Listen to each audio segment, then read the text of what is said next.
learn in a classroom or from a textbook, and there's the English that natives use in the real world. Unfortunately, they're not always the same, and some phrases that students commonly learn, natives never use. They're either outdated, too formal, or grammatically incorrect. Today you'll learn 16 phrases you should stop using immediately because natives never use them. You'll also expand your vocabulary because you'll learn the replacement phrase that natives use, and you can too. Welcome back to JForrest English. Of course, I'm Jennifer. Now let's get started. The first phrase I hear students use commonly, but natives don't use it, is "What is your job?" What is your job?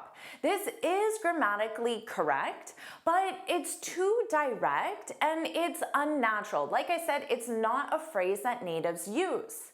So what are the phrases that natives use? The most common is, "What do you do?" What do you do? Now you can add on a "so what do you do?" Natives commonly do that just to introduce that topic. So what do you do? Now here are some other phrases. They're less common than the one I just shared, but natives do use them.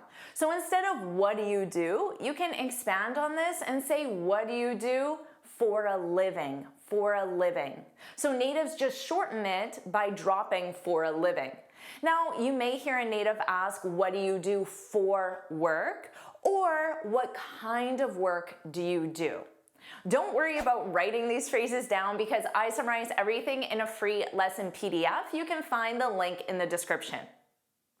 Now, here's a phrase natives never say, but I commonly hear students say is, "I'm jobless." I'm jobless. Now, again, this is grammatically correct, but it sounds negative, it sounds harsh, and it's an unnatural phrasing. Don't say that, but of course, many people are in that situation. Instead, you can say, "I'm unemployed." I'm unemployed at the moment. Using the term unemployed just sounds more factual. You can use the phrase, "I'm between jobs right now." That's another way of saying I'm unemployed, but it sounds more positive. Or you can sound even more positive and say, "I'm looking for a new position." Or "I'm in a career transition." Those are phrases that natives like to use instead of saying "I'm unemployed" to sound more positive. What do you think of this phrase? Learning English with JForrest English is the better. Well, this phrase is grammatically incorrect, but I've heard it a lot from students. The issue is combining the comparative form and the superlative form. Better is the comparative form. So you could say learning English with JForrest English is better than, now we need something else to compare it to, then studying textbooks. Notice that verb in ing. So what about you? Do you agree with that? Learning English with JForrest English is better than studying textbooks alone? If you agree with that, put "that's right," put "that's right" in the comments. Now notice here the sentence structure is X is better than Y. Now you could also say learning English with JForrest English is better.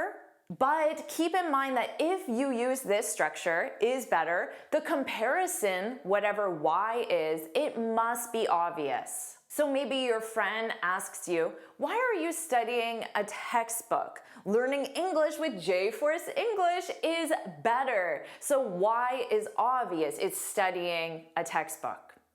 Now, best, of course, is the superlative. You can say learning English with the news, for example, is the best, the best. So the sentence structure is X is the best. The next phrase I commonly hear from students is "I'm married with," and then whoever the person is. "I'm married with Kevin."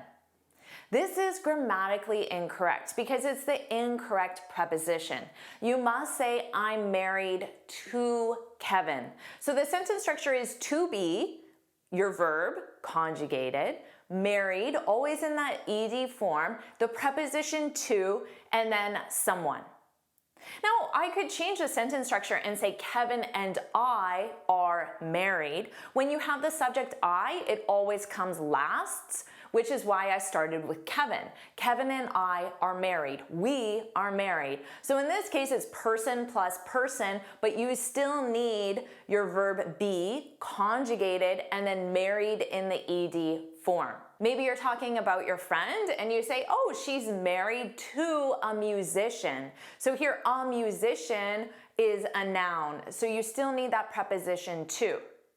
What about this sentence? They're married with 3 kids. This is grammatically correct. So here we have they're married, they are married, they have 3 kids, they have children. They're married with 3 kids. So you can use that preposition with to show how many children they have. Here's a sentence students commonly say, but a native wouldn't.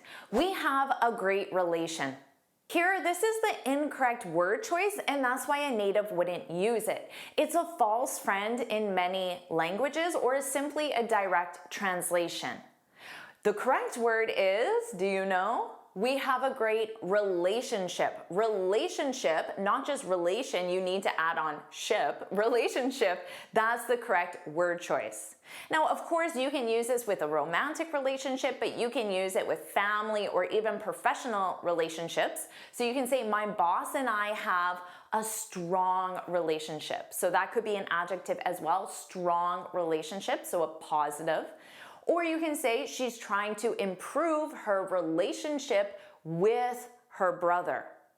Keep in mind though that the word relations is used in certain legal or academic contexts. Someone might say, oh, she's taking a course on international relations. But notice it's relations with an S, international relations. I commonly hear students say, I like it very much.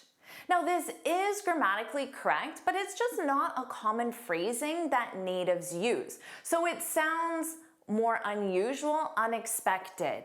So let's take a simple scenario. Do you like ice cream?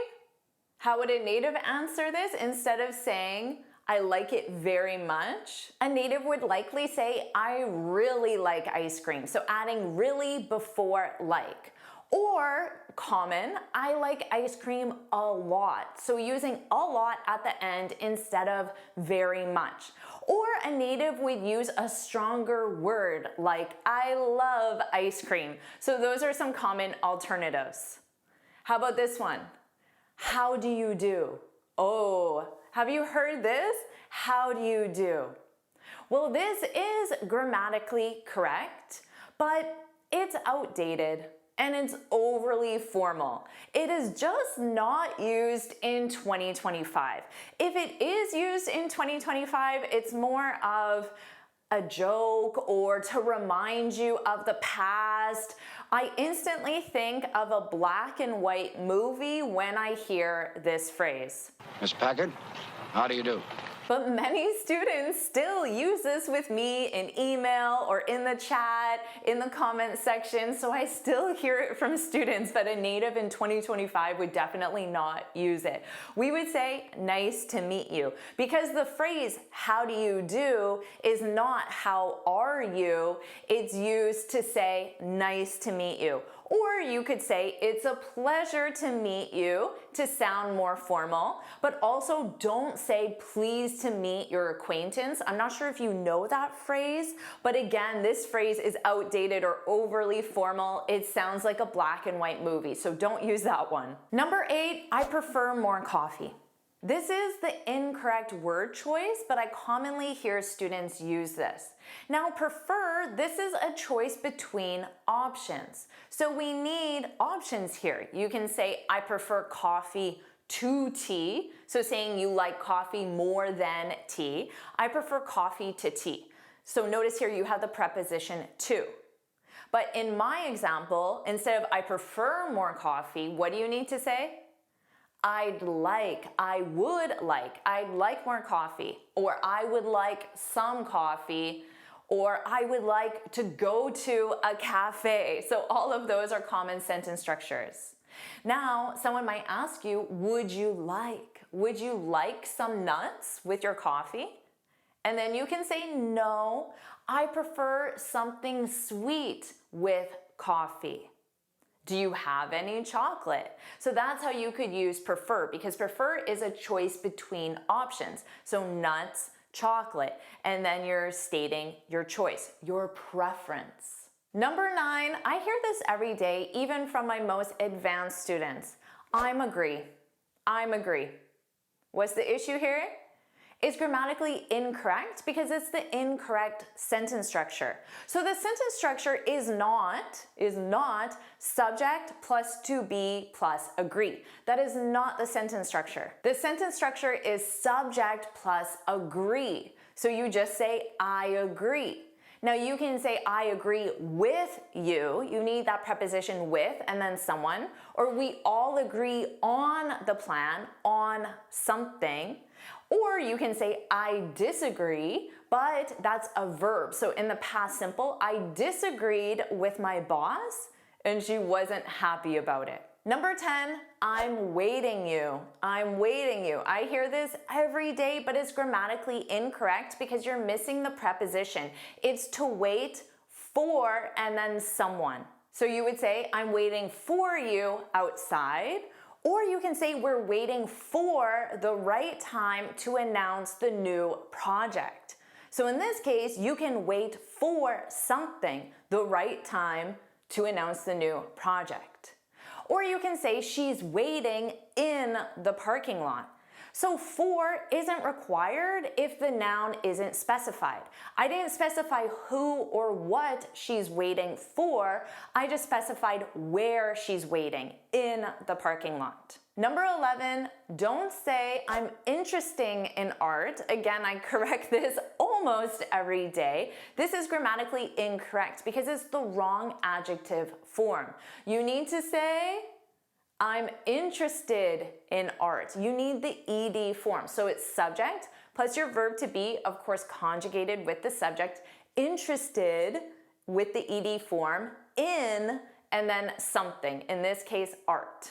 Now this is used to describe a feeling. You can also say my art class is interesting. So this is where you use the structure subject plus to be plus interesting with the ing.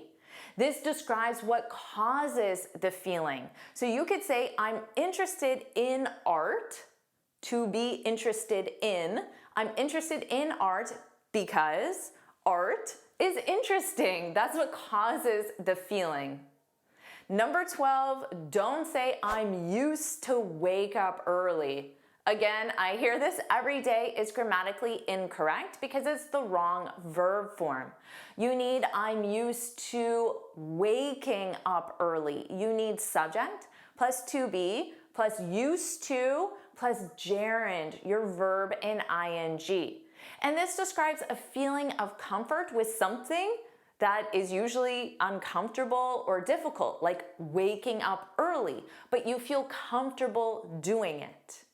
Now, you can absolutely say, I used to wake up early. Notice the sentence structure is different. Here we have subject plus used to, no verb to be, and then the base verb. And of course, this has a different meaning. It's used to describe a routine past action. So you could say, I'm used to waking up early.